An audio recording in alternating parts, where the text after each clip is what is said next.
மேச ராசி மேச லக்னக்காரங்களுக்கு அப்படியே இவங்களுக்குள்ள தன்னிச்சையா ஐடியாங்க, யோசனைங்க அப்படியே உருவாகிட்டே இருக்குமா, உற்பத்தி ஆகிட்டே இருக்குமா.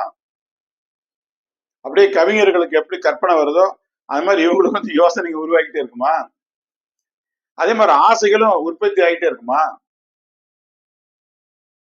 இவங்களுக்குள்ள ஒரு யோசனை தோணுது, ஒரு ஆசை ஆசை தோணுது, உடனே அதை உடனடியா நிறைவேற்றிக்கணும் அப்படிங்கிற எண்ணம் இவங்ககிட்ட இருக்குது இல்லையா. அது எப்படி, அதோட செயல்பாடுகள் எப்படி?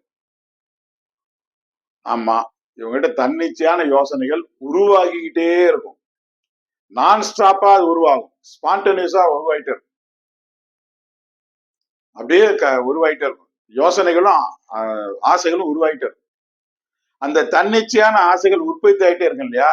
அந்த யோசனைகள் உற்பத்தி அது உடனே அது என்கிட்ட உற்பத்தி ஆயிடுச்சு, என் மனத்துல உருவாயிடுச்சு, அது உடனே நான் நிறைவேற்றணும் அப்படிங்கிற எண்ணம் உள்ளவங்க.